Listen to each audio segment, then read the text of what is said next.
lelaki tua itu mengayuh sepedanya dengan kecepatan sedang. Sebenarnya dia ingin mempercepat laju sepeda itu lebih kencang lagi. Tapi apalah daya dan upaya, kalau sepeda butut tersebut sudah tidak mampu lagi menambah daya kecepatannya. Walaupun pedalnya digenjot sekuat tenaga. Gerimis kecil yang tadinya membasahi tanah di siang itu, kini telah berubah menjadi hujan dengan butiran air besar-besar.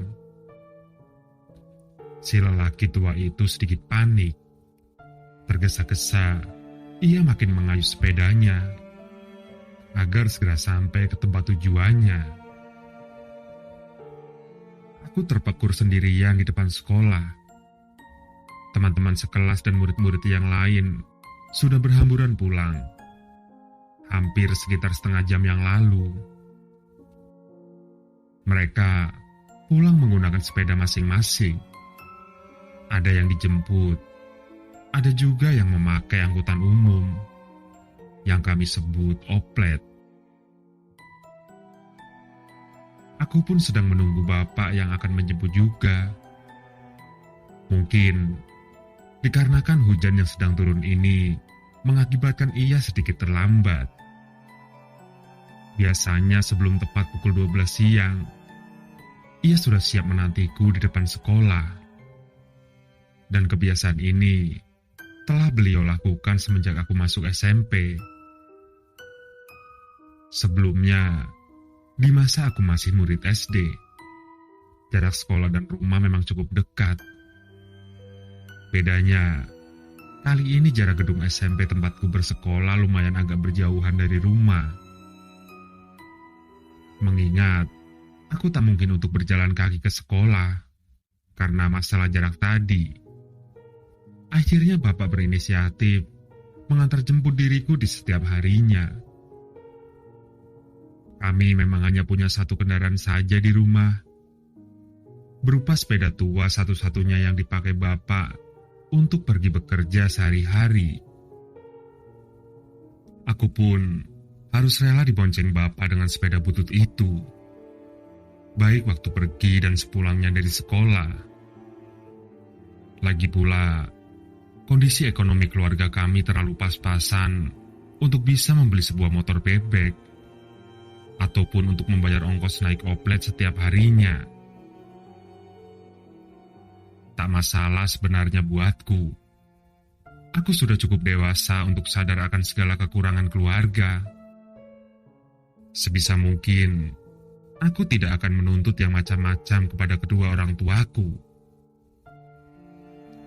Aku juga sudah tahu, sebenarnya bapak telah mengorbankan jam istirahat siangnya hanya karena mau menjemputku pulang dari sekolah. Dan beliau juga harus berangkat kerja sepagi mungkin, demi mengantarkanku ke sekolah dengan sepedanya. Bapak memang hanya seorang tukang bangunan. Profesi ini yang beliau jalani dari muda dulu. Bahkan hingga sekarang, di usia yang menuju ke 55 tahunnya. Bapak juga tidak bisa membaca dan menulis. Hal yang lazim pada seseorang yang baru datang dari pedalaman ke kota pada waktu itu. Dengan kehidupan yang serba ngepas ini, untungnya kami sekeluarga masih bisa untuk selalu saling menyayangi. Bapak adalah sosok yang sangat mengasihi anak-anaknya, terutama ke aku, sebagai anak perempuan beliau satu-satunya. Lamunanku terhenti tatkala kulihat seseorang sedang bersusah payah mengendarai sepedanya di tengah derai hujan. Ia mendekat ke tempat aku berdiri menunggu, dengan gerakan tergesa-gesa di atas sepedanya. Ah, Bapak. Sekujur tubuhnya basah. Mantel hujan yang dipakainya itu terlalu usang dan dipenuhi robekan di beberapa bagian. Tentu saja tidak sanggup mencegah air hujan untuk tidak membasahi badan Bapak. Kamu lama menunggu?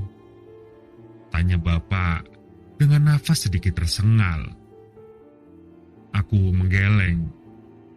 Tersirat rasa haru di batinku saat melihat bapak dengan kondisinya yang seperti ini. Aku tahu, ia pasti lelah. Ekspresi lelah di wajahnya membuat ia terlihat jauh lebih tua dari usia beliau yang semestinya. Maaf bapak terlambat. Hujannya tiba-tiba saja deras. Lanjut bapak lagi.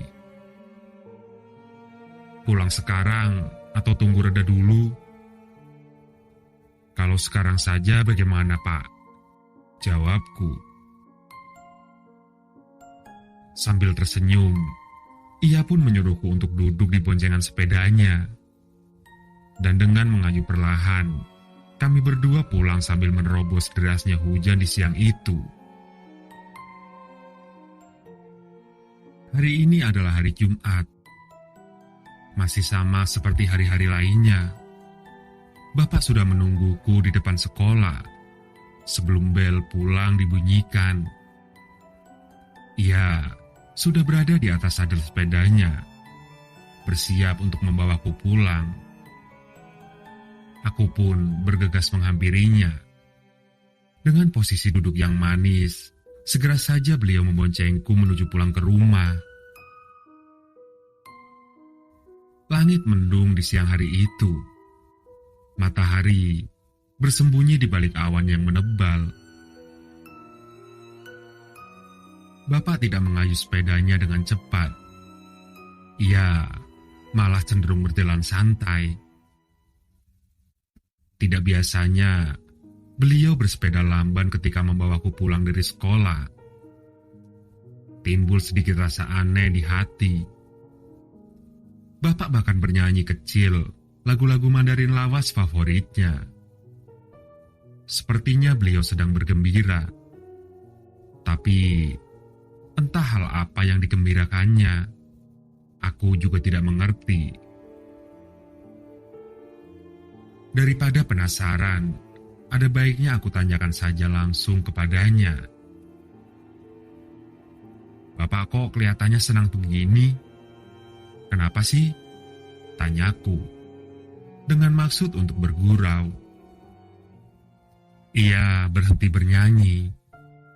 Ia diam, tapi sepeda masih tetap dikayunya pelan-pelan. Aling, ucapnya. Nanti, kalau bapak sudah tidak ada, kamu jaga mama dan adikmu ya. Hah? Aku tidak paham maksud perkataannya barusan. Apa pak? Tanyaku kemudian. Nanti, kalau bapak sudah tidak ada, kamu harus kuat ya. Jaga mama dan adik. Sekolah yang rajin. Biar tidak bodoh seperti bapak. Ucapnya lagi. Bapak kenapa sih? Tanyaku dalam hati. Memangnya bapak mau kemana? Kataku bertanya sekali lagi. Tapi ia hanya diam. Sesaat ia menoleh kepadaku dan hanya sedikit senyum yang diberikannya. Aku sungguh tidak mengerti. Sepanjang sisa perjalanan di siang itu, kuhabiskan dengan melamun. Bapak juga berdiam diri. Ia tidak bernyanyi lagi seusai percakapan yang ganjil tadi. Saking keasikan melamun, aku tersadar tahu-tahu sudah tiba di depan rumah. Aling, kamu sudah pulang. Kenapa tidak menunggu bapak? Kata suara itu sesampainya aku di pintu pagar rumah yang terbuat dari kayu. Aku mendongak melihat ke arah datangnya suara. Itu bapak yang sedang menenteng sepeda. Sepertinya ia akan bersiap-siap mau pergi. Loh kok? Kita kan baru sampai. Mau kemana lagi, Pak? Tanyaku. Ini, Bapak baru mau pergi menjemput kamu. Tadi ban sepeda bocor. Terpaksa Bapak tambal dulu. Kamu pulangnya sama siapa? Jalan kaki ya? Ucap Bapak. Sumpah, aku jadi bingung lagi. Jelas sekali aku pulang bersamanya barusan. Tapi, begitu tiba di rumah, malah kutemukan Bapak yang baru mau berangkat untuk menjemput. Dengan rasa bergidik, kuceritakan kejadian yang kualami tadi saat berboncengan dengan sosok yang mirip Bapak. Mama dan Bapak terkejut begitu mendengarnya. Aku gelisah dan sedikit takut. Sekian hari setelah kejadian yang membingungkan tersebut, aku terkena demam. Panasnya lumayan tinggi. Kepalaku serasa berat untuk diangkat. Terpaksa Bapak memintakan izin dari sekolah agar aku bisa beristirahat dulu di rumah. Kedua orang tuaku panik gara-gara peristiwa kemarin. Mama bilang aku keteguran. Menurut beliau, aku diganggu makhluk halus yang menjelma sebagai bapak. Karena fisik dan mentalku yang lemah, akhirnya aku jatuh sakit. Bapak adalah orang yang paling cemas akan keadaanku. Ia sampai pergi ke seseorang yang pintar, yang biasa kami sebut sebagai lauya. Tujuan Bapak mendatanginya untuk memastikan apakah aku baik-baik saja seusai peristiwa tempo hari yang lalu. Iya, beliau sangat khawatir akan keselamatanku. Tapi, kata loya tersebut, Bapak tak perlu resah dan gelisah. Sosok yang menyerupai dirinya untuk menjemputku kemarin adalah sosok penjaga keluarga kami. Dan kenapa sosok penjaga itu meniru bentuk Bapak? Karena Bapak adalah orang terpenting dalam keluarga kami. Kata loya itu juga, diriku akan baik-baik saja. Demam yang kuderita hanya dikarenakan aku sedikit shock. Bapak mencoba untuk memahami, walau masih begitu banyak pertanyaan yang berkelayut di pikirannya. Selang beberapa bulan berlalu, di suatu siang, pamanku mendadak datang ke sekolah. Waktu itu, pelajaran masih belum berakhir. Tapi paman meminta izin kepada wali kelas untuk boleh membawaku pulang saat itu juga. Kulihat ada kesan panik di wajah paman. Perasaanku jadi tidak nyaman. Sesuatu yang tidak menyenangkan sepertinya sedang terjadi di rumah. Dan firasatku benar. Rupanya Bapak terkena serangan jantung. Hal ini dialaminya ketika sedang menggali sumur di tempat kerjanya. Begitu penjelasan singkat paman kepadaku. Aku terdiam membisu mendengar kabar mengerikan tersebut. Di rumah telah ramai tetangga dan kerabat sedang berkumpul. Di ruang tengah, kulihat tubuh ringkih Bapak terbujur kaku, telah berselimut dengan kain putih. Ia tidak tertolong. Ia sudah tiada. Mama dan adikku menangis di sisinya. Sejujurnya, aku sudah bisa menduga tentang semua kejadian ini. Peristiwa yang kualami beberapa saat yang lalu sepertinya merupakan sebuah isyarat akan kepergian Bapak. Dan aku telah mencoba untuk tetap tegar. Terbayang di benakku akan permintaan yang dikatakan sosok yang menyerupai Bapak ketika itu. Aku harus kuat ketika Bapak sudah tidak ada. Begitu pesannya. Kutenangkan mama dan adik dengan menghibur mereka sebisaku. Walau sesak kesedihan di hatiku ingin pecah di saat itu juga. Sebelum dikuburkan, jenazah bapak dititipkan di sebuah yayasan untuk diurus, sembari mempersiapkan pemakamannya. Sekitar 3 hari, bapak berada di tempat itu. Dan selama 3 hari itu juga, aku masih tetap berada di samping bapak. Tak ada rasa lelah dan kantuk yang menyertai. Yang kuinginkan, hanyalah ingin tetap bersama bapak sampai nanti. Menjelang waktu, ia akan dimakamkan. Ingatan membawaku lagi ke masa kecil, hingga remajaku gini, bersama keluarga. Memang kami tidak kaya, tapi kami bahagia. Bapak sangat sayang pada kami semua. Rasa sayang beliau cukup terasa, sangat membahagiakan daripada harus memiliki banyak harta sekalipun.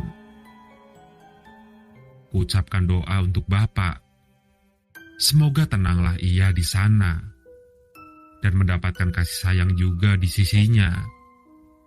Layaknya kasih sayang yang ia berikan kepada kami, keluarga kecilnya yang sederhana.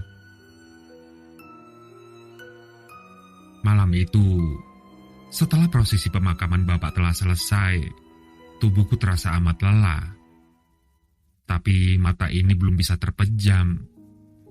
Terlalu banyak hal yang kupikirkan.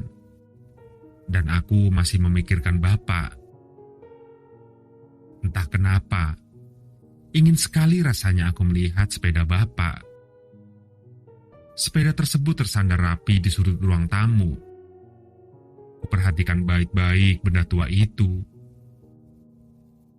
Terlihat noda-noda sisa tanah yang mengering dan juga karat yang menempel di sana. Kuambil lap basah dan dengan perlahan kubersihkan bagian-bagiannya yang kotor.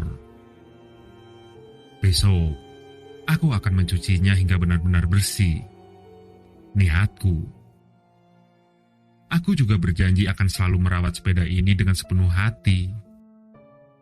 Terlalu banyak kenanganku bersama bapak dulu sewaktu kami mengendarainya. Pedal sepeda itu sedikit bergoyang dengan sendirinya. Apa aku salah lihat? Batinku. Kemudian, pedal itu berputar sekali lagi dengan gerakan perlahan. Seakan ada seseorang yang memainkannya. Pasti bapak, kata hatiku. Dan air mata yang kutahan selama berhari-hari akhirnya mengalir deras di kedua mata ini. Aku menangis semalaman. Tubuhku terbaring tanpa daya di atas ranjang. Nafas yang kuhembuskan pun keluar hanya satu persatu. Mataku sayu dan sukar untuk kubuka lebar. Telinga ini pun sudah tak sanggup menangkap suara apapun lagi. Aku benar-benar sedang sekarat. Tapi setidaknya aku tahu, saat ini di sekelilingku masih ada beberapa orang yang tetap dengan setianya menemani di detik-detik akhir sisa hidupku. Mereka adalah anak-anak dan suamiku, beserta karib kerabat terdekat. Mereka sedang berdai air mata menyaksikan aku yang bersiap akan pergi jauh sesaat lagi. Memang, aku sudah siap, bahkan sangat luar biasa siap sejak dari awal. Semenjak vonis kanker otak yang mengancamku, aku tak akan dapat bertahan hidup lebih lama. Bukan masalah besar bagiku. Aku sudah sempat merasakan indahnya kebahagiaan hidup dengan memiliki seorang suami penyayang dan juga 3 anak yang sangat cerdas dan lucu-lucu. Kulihat lagi mereka semua yang masih menangisiku. Walau penglihatanku sangat samar, bisa kulihat juga ada mama dan beberapa famili yang telah meninggal dunia jauh sebelum ini. Mereka tersenyum sambil melambaikan tangan untuk memanggilku. Memori akan masa lalu itu terulang sekali lagi di kepalaku. Semuanya terlalu indah dan terasa sangat singkat. Aku sadar, ini sudah saatnya untuk pergi. Waktuku sudah habis. Detak di jantungku melemah. Tak mampu lagi aku menghirup udara. Seutas air mata mengalir mengiringi tertutupnya mataku untuk yang terakhir kali. Aku kembali di sekolah. Masih seperti biasa. Masih setia menanti bapak menjemput untuk membawaku kembali ke rumah. Gerimis turun mengiringi kedatangan bapak yang sedang mengayuh sepedanya. Ia terlihat sehat, sangat sehat. Ia tersenyum melihatku, sambil ia mengulurkan tangannya. Tentu, aku menuruti ajakannya. Kududuk di atas boncengan sepeda bapak, seraya memegang erat pinggangnya. Sepeda tua itu pun berjalan perlahan. Seketika kurasakan kebahagiaan saat itu juga. Kebahagiaan akan kerinduanku yang teramat dalam. Kebahagiaanku yang akhirnya bisa bertemu dengan bapak. Dan juga kebahagiaanku yang akan selalu tetap bersamanya di alam sana.